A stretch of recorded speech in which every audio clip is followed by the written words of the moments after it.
প্রধানমন্ত্রী অনেক হবে, অনেক আসবে, প্রেসিডেন্ট অনেক হবে, অনেক আসবে, সেই হিসাবে তোমাদের আমি ভালোবাসি, তোমরা জানো। তোমরা সৎ পথে থেকো, মাতৃভূমিকে ভালোবাসো। মনে রেখো, তোমাদের মধ্যে যেন পাকিস্তানের মেন্টালিটি না আসে। তোমরা পাকিস্তানের সৈনিক নও, তোমরা বাংলাদেশের সৈনিক। তোমরা হবে আমার পিপুলস আর্মি। তোমরা পেশাদার বাহিনী নয়, তোমরা শুধু সামরিক বাহিনী নও। তোমাদের দরকার হলে নিজের উৎপাদন করে খেয়ে তোমাদের দেশকে বাঁচতে হবে।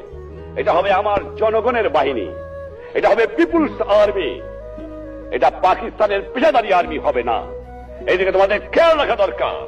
আর যেখানে অন্যায় অবিচার দেখবা, চরম আঘাত করবা, ন্যায়ের পক্ষে দাঁড়াবা, গুরুজনকে মেনো, সৎ পথে থেকো, শৃঙ্খলা রেখো, তাহলে জীবনে মানুষ হতে পারবা। একথা তোমাদের ভুললে চলবে না।